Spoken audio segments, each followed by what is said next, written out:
तो RRB group D 2025 का exam date आ चुका है और आशा है कि आपने पढ़ाई भी ज़ोर शोर से शुरू कर दिए होंगे और उसी को देखते हुए हमने भी प्रैक्टिस सेट स्टार्ट किए हैं, जो कि साइंस का ये प्रैक्टिस सेट है जिसमें टोटल आपको 20 क्वेश्चंस मिलने वाले हैं और उसका एक्सप्लेनेशन करके लगभग 50 क्वेश्चंस डेली करने वाले हैं।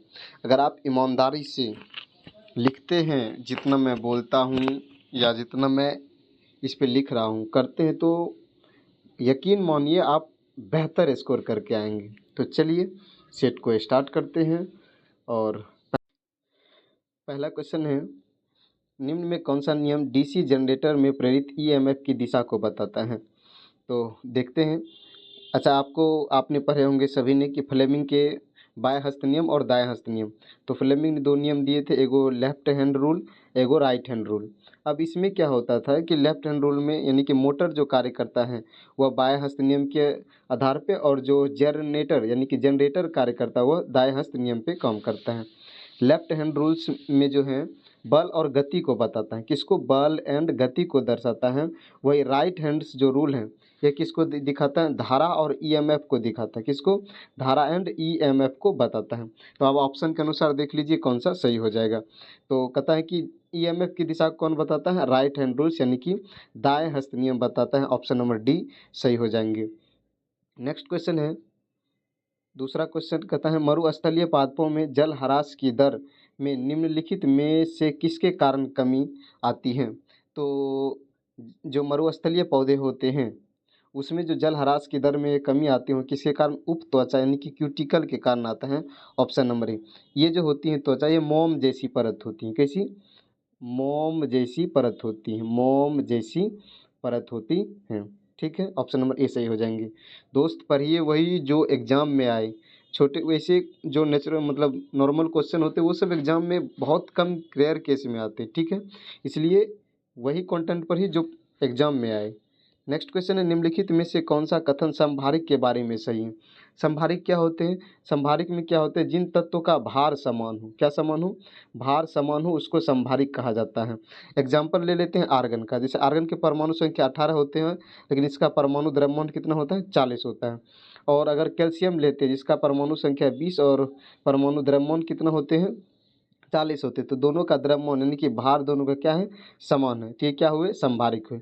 तो पहला ऑप्शन है कि समान द्रव्यमान संख्या वाले दो भिन्न तत्व, यानी कि दो भिन्न तत्व जो होते हैं, जैसे ये तत्व आर्गन हो गए और कैल्शियम हो गए, या इसका द्रव्यमान समान है, हाँ दोनों का द्रव्यमान समान, तो ये दोनों तत्व क्या हुए, संभारिक हुए। दूसरा ऑप्शन कहता है संभारिक में भौतिक गुण समान होते हैं, तो हाँ संभारिक में भौतिक गुण भी समान होते हैं, क्योंकि भौतिक गुण जो है, भौतिक गुण किस पे निर्भर करता है, वह द्रव्यमान पे ही निर्भर करता है। भौतिक गुण किस पे निर्भर करता है, द्रव्यमान पे निर्भर करता है। जब द्रव्यमान समान है तो भौतिक गुण भी क्या होंगे, समान, यानी ऑप्शन यानी कि एक और दोनों किस में हो जाएगा, ए में केवल एक, केवल दो, या एक और दो दोनों, ऑप्शन नंबर सी सही हो जाएंगे। नेक्स्ट क्वेश्चन है, मानव शरीर का एकमात्र अंग कौन सा है जो पुनः विकसित और पुनः सृजित हो सकता है। तो ये है जिगर। कौन सा, जिगर। जिगर को ही हम लोग बोलते हैं लीवर, जिगर को ही क्या बोलते हैं, लीवर। इसी को बोला जाता है यकृत, क्या बोलते हैं, यकृत बोलते हैं। ठीक है, जो लीवर होते हैं यानी कि जो यकृत होते हैं इसका वजन कितना है, 1400 ग्राम इसका वजन होता है, कितना, 1400 ग्राम। अच्छा, अग्नाशय जो है, अग्नाशय से तीन प्रकार के, यानी एक जो बीटा सेल है अग्नाशय के, कौन सा, बीटा सेल। अग्नाशय के बीटा सेल से इंसुलिन नामक हार्मोन निकलता है, कौन सा, इंसुलिन नामक हार्मोन निकलता है, जो कि किसको नियंत्रित करता है, शर्करा को नियंत्रित करता है, किसको, शर्करा को नियंत्रित करता है। ठीक है, नेक्स्ट क्वेश्चन है, अच्छा इसी में और देख लेते हैं, ये जो अग्नाशय से जो इंसुलिन हार्मोन निकलते हैं, कौन सा, इंसुलिन हार्मोन निकलते हैं, अगर इंसुलिन की मात्रा ज़्यादा हो जाए, इंसुलिन की मात्रा क्या हो जाए, ज़्यादा हो जाए, तो कौन सा रोग होता है, डायबिटीज़ होता है, कौन सा, डायबिटीज़ रोग हो जाता है। सॉरी सॉरी, ये कमी के कारण होता है, ये किसके कारण होता है, ये कमी के कारण, बता देते हैं दोबारा से। अग्नाशय के जो इंसुलिन से हार्मोन निकलता है उस इंसुलिन की कमी से डायबिटीज़ रोग होता है, कमी से डायबिटीज़ रोग होता है। और अगर मात्रा ज़्यादा हो जाए, इंसुलिन की मात्रा ज़्यादा हो जाए तो कौन सा रोग होता है, तो ज़्यादा होने पर हाइपोग्लाइसीमिया रोग होता है, कौन सा, हाइपोग्लाइसीमिया रोग हो जाता है। ठीक है, दोनों ध्यान रखिएगा, दोनों एग्जाम में पूछा गया प्रश्न। नेक्स्ट प्रश्न है, गैसो हॉल है, गैसोहॉल क्या होता है? तो गैसोहॉल जो है इसमें एथिल अल्कोहल और पेट्रोल होते हैं। एथिल अल्कोहल कितना प्रतिशत होता है? 10%। एथिल अल्कोहल 10% होता है और पेट्रोल कितना होता है? 90% होता है। ये जो एथिल अल्कोहल है ये पीने वाला अल्कोहल है। कौन सा? पीने वाला अल्कोहल है। ठीक है, पीने वाला अल्कोहल है। एथिल अल्कोहल क्या है? पीने वाला अल्कोहल है। ठीक है। अच्छा, इसी में देख लेते हैं ये जो समुद्री जल मतलब कि पेट्रोलियम का जो शुद्धिकरण होता है, किसका? पेट्रोल का जो शुद्धिकरण होता है वो प्रवासी आसवन विधि द्वारा, किसका? प्रभावी आसवन विधि द्वारा पेट्रोल का, आसवन विधि द्वारा पेट्रोल का क्या होता है? शुद्धिकरण होता है। पेट्रोल का शुद्धिकरण होता है। ठीक है। अगर ये बात करें समुद्री जो जल होते हैं, समुद्री जल का, किसका? समुद्री जल का शुद्धिकरण किस विधि से होता है? समुद्री जल का शुद्धिकरण जो होता है वह किस विधि से होता है? समुद्री जल का शुद्धिकरण होता है आसवन विधि से। किस विधि से? आसवन विधि से समुद्री जल का शुद्धिकरण होता है। नेक्स्ट क्वेश्चन है, किस विद्युत चुम्बकीय तरंग का तरंगदैर्ध्य अधिकतम होती है? तो रेडियो तरंग, इसमें ऑप्शन के अनुसार रेडियो तरंग की तरंगदैर्ध्य अधिक होती है। अच्छा, आप याद रख सकते हैं तो रख सकते हैं, एक ट्रिक होता है ग ए प द्री, ग ए प द्री अ सु रे दी, ये क्या होते हैं मैं बता देता हूँ। ये ग से होता है गामा किरणें। कौन सा? गामा किरणें होते हैं। ए से क्या होते हैं? एक्स किरणें। कौन सा? एक्स किरणें होती हैं। और प से पराबैंगनी किरण होते हैं। दृ से दृश्य किरण होते हैं, जो दृश्य विकिरण होते हैं। व से अवरक्त विकिरण होते हैं और सु से सूक्ष्म किरणें होती हैं। रे से रेडियो होती हैं और रेडियो होती हैं और दी से दीर्घ। तो दीर्घ में सबसे ज़्यादा तरंगदैर्ध्य होती हैं, लेकिन क्या यहाँ कहीं पर ऑप्शन में दीर्घ है? तो ऑप्शन में दीर्घ नहीं है। क्या है? तो रेडियो है। उसके बाद ये सब आ जाता है, ऑप्शन नंबर सी हो जाएगा। नेक्स्ट क्वेश्चन है, CuSO4 Mg, CuSO4 plus Mg equal to MgSO4 plus U में उपरोक्त अभिक्रिया में Mg है। अच्छा, यहाँ देखिए इसमें Mg क्या हो रहा है? Mg के साथ ऑक्सीजन जुटता है। अब आपको एक बात शायद आपने कहीं से भी पढ़े होंगे तो ध्यान रखिए, देखिए ध्यान से। ऑक्सीकरण, कौन सा? ऑक्सीकरण हो गए, इसके अलावा उपचयन हो गए, ऑक्सीकरण, उपचयन, अपचायक, क्या बोले? अपचायक एंड अवकारक। कौन सा? अवकारक। ये तीनों में क्या होते हैं? ऑक्सीजन जुटता है। क्या होता है? ऑक्सीजन जुटता है और हाइड्रोजन क्या होता है? इसमें हटता है। हाइड्रोजन क्या होता है? हटता है। यहाँ ऑक्सीजन जुटा है तो क्या इसमें से चारों में कोई ऑप्शन है? देखते हैं, इसमें है ऑक्सीकरण, ऑक्सीकरण नहीं है। अपचयन, अपचयन भी नहीं है। उपचायक, तो ऑप्शन नंबर कौन सा हो जाएगा? सी सही हो जाएगा। उत्प्रेरक नहीं है। अच्छा, इसमें ऑक्सीजन जुड़ता है और हाइड्रोजन हटता है। अब आपको हम लिखा रहे हैं श्याम, इसमें ऑक्सीजन हटता है तो अवकारक हो गए। कौन से? अवकारक बोल रहे हैं, अवकरण हो गए। क्या हो गए? अवकरण हो गए, अपचयन हो गए, उपचायक हो गए एंड बात करें ऑक्सीकारक। कौन सा? ऑक्सीकारक। इसमें क्या होता है? ऑक्सीकारक, इसमें ऑक्सीजन हटता है और हाइड्रोजन क्या होता है? जुटता है। ठीक है, इसमें ऑक्सीजन हटता है और हाइड्रोजन जुटता है। ठीक है। इसमें एक देखिए आप ऑप्शन नंबर डी को देख रहे हो, उत्प्रेरक। उत्प्रेरक क्या होते हैं? उत्प्रेरक दो प्रकार के होते हैं, एक होते हैं मंदक और एक होते हैं कौन सा? वर्धक। मंदक और वर्धक। ये मंदक क्या करते हैं? अभिक्रिया की दर को कम कर देता है। अभिक्रिया की दर को कम कर देता है और ये अभिक्रिया की दर को क्या कर देता है? बढ़ा देता है उत्प्रेरक। तो इसका आंसर हो जाएगा अपचायक। ठीक है। नेक्स्ट क्वेश्चन है, गति के तीसरे नियम के अनुसार क्रिया और प्रतिक्रिया तो क्या होता है? क्या सदैव एक ही वस्तु पर लगती है? नहीं, सदैव दो भिन्न वस्तुओं पर विपरीत दिशाओं में कार्य करती हैं। ये सही हो जाएगा answer, option number B right answer हो जाएगा। ठीक है। नेक्स्ट क्वेश्चन है, पानी के एक अणु में हाइड्रोजन और ऑक्सीजन के द्रव्यमान का अनुपात क्या है? तो पानी का जो अणुसूत्र होता है क्या होता है? H2O होता है। ठीक है। इसमें जो हाइड्रोजन होते हैं, हाइड्रोजन और ऑक्सीजन का अनुपात, द्रव्यमान का अनुपात पूछते हैं तो हाइड्रोजन का द्रव्यमान होता है 2 और ऑक्सीजन का होता है 16। अगर इसको कटाते हैं तो हो जाता है 1:8, जो कि ऑप्शन नंबर ए में सही हो जाएगा। ठीक है। नेक्स्ट क्वेश्चन है, एग्रोस्टोलॉजी में किसका अध्ययन होता है? एग्रोस्टोलॉजी, एग्रोस्टोलॉजी में किसका अध्ययन होता है? घास का अध्ययन होता है। ऑप्शन नंबर सी हो जाएगा, घासों का अध्ययन।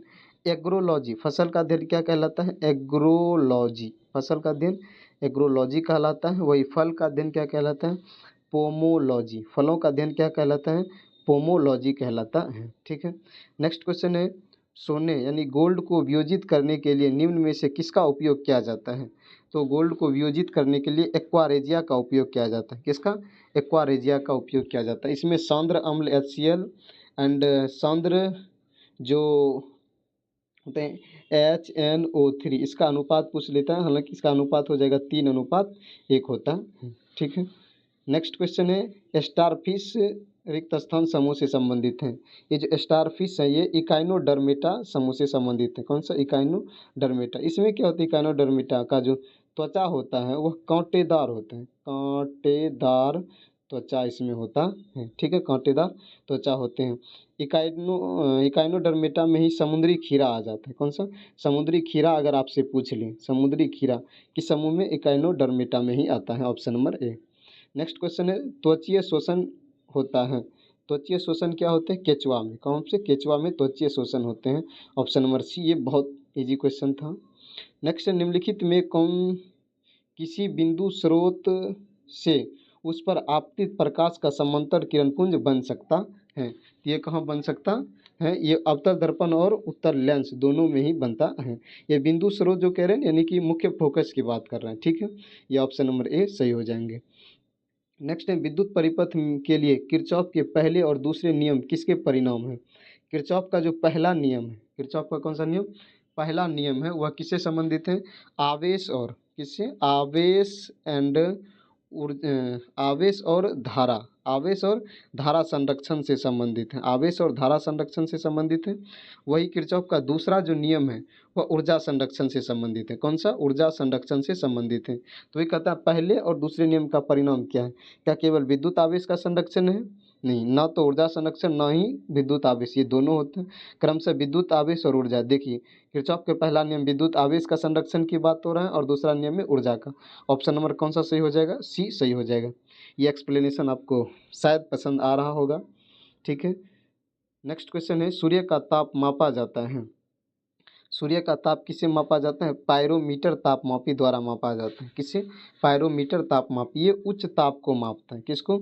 उच्च ताप को ये मापता है, यानी कि जो 800 डिग्री सेल्सियस होते हैं, 800 डिग्री सेल्सियस से अधिक को ये मापता है पायरोमीटर। ठीक है, नेक्स्ट क्वेश्चन है, प्रोपीन का रासायनिक सूत्र है। प्रोपीन जो है ये एल्कीन समूह का है। किसका है? एल्कीन समूह का है प्रोपीन। एल्कीन का फॉर्मूला क्या होता है? CnH2n होता है। ठीक है, अब देख लीजिए, प्रोपीन में कार्बन की संख्या 3 होती है और हाइड्रोजन की तो 3 दूनी 6 हो जाएगी। ऑप्शन नंबर बी सही हो जाएगा। नेक्स्ट है, 8 ओम के 4 प्रतिरोध समांतर क्रम में जुड़े हुए हैं, परिपथ में नेट प्रतिरोध ज्ञात कीजिए। नेट प्रतिरोध कितना होगा? अच्छा, समांतर क्रम कहते हैं तो 1/R1 बराबर की हो जाएगा 1/R बराबर क्या हो जाएगा? मतलब 1/8 जोड़ 1/8, 4 कहते हैं ना, तो 4 बार इसको जोड़ दीजिए। ठीक है, 1/R बराबर, इसको एलसीएम लीजिएगा तो 8 हो जाएगा, 1 सबको जोड़ के 4 यानी कि 1/2। ये अगर इसको आर को पलटाएंगे तो आर बराबर कितना आ जाएगा? 2 ओम आ जाएगा, यानी कि ऑप्शन नंबर बी सही हो जाएगा। ठीक है, ये है समांतर क्रम। अगर श्रेणी क्रम कहता तो डायरेक्ट 8 4 बार जुड़ जाता और 32 हो जाता। ठीक है, ऑप्शन नंबर बी। नेक्स्ट है, रिक्त स्थान का शरीर कोशिका की 2 परतों से बना होता है। किसकी शरीर कोशिका की 2 परतों से बना होता है? सिलेंड्रेटा। कौन सा? सिलेंड्रेटा का जो शरीर है वह 2 परतों से बना होता है, ऑप्शन नंबर ए। नेक्स्ट है, एक धातु ऑक्साइड और एक अम्ल के बीच सामान्य प्रतिक्रिया नियमानुसार लिखी जा सकती है। धातु ऑक्साइड, अम्ल, अच्छा चलिए पहले समझा देते इसको। ये क्या होते हैं? आप सबने पढ़ रखे होंगे, अम्ल और क्षार। कौन सा? अम्ल एंड क्षार, सॉरी छोटा छोटा लिखा जाए, यहाँ से लिखते हैं, अम्ल प्लस क्षार, ये दोनों मिलकर के क्या बनता है? लवण और जल बनाते हैं, लवण एंड जल बनाते हैं। अच्छा, यहाँ है धातु के ऑक्साइड। अच्छा, एक बात और भी आपको पता होगा कि धातु के जो ऑक्साइड होते हैं, धातु के ऑक्साइड वह क्या होते हैं? वो क्षारीय होते हैं। धातु के ऑक्साइड क्या होते हैं? क्षारीय होते हैं। और अधातु के ऑक्साइड किसके? अधातु के ऑक्साइड जो होते हैं वह अम्लीय होते हैं। अधातु के ऑक्साइड क्या होते हैं? अम्लीय होते हैं। तो यहाँ अम्ल दिया हुआ है और ये क्या है, क्षार। तो अम्ल और क्षार मिलने से क्या बनता है, लवण प्लस जल बनता है, लवण और जल बनता है। तो कौन सा है इसमें से, लवण और जल। देख लीजिए, ये धातु ऑक्साइड, अम्ल, नमक, पानी, यही हो जाएगा ऑप्शन नंबर ए सही हो जाएगा। ठीक है, option number A. Next question है और वो लास्ट प्रश्न था।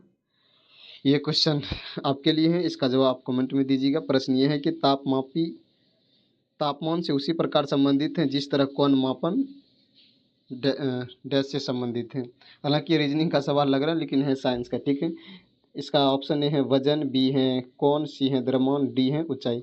इसका जवाब आप कमेंट बॉक्स में दीजिए। मिलते हैं नेक्स्ट प्रैक्टिस सेट में। आपको प्रैक्टिस सेट कैसा लगा, और इस वीडियो की पीडीएफ आप हमारे टेलीग्राम चैनल से ले सकते हैं, जिसका लिंक कमेंट बॉक्स में दिया हुआ है। वहाँ पर डेली क्विज भी कराई जाती है, तो जुड़ना मत भूलिए। ठीक है, थैंक यू।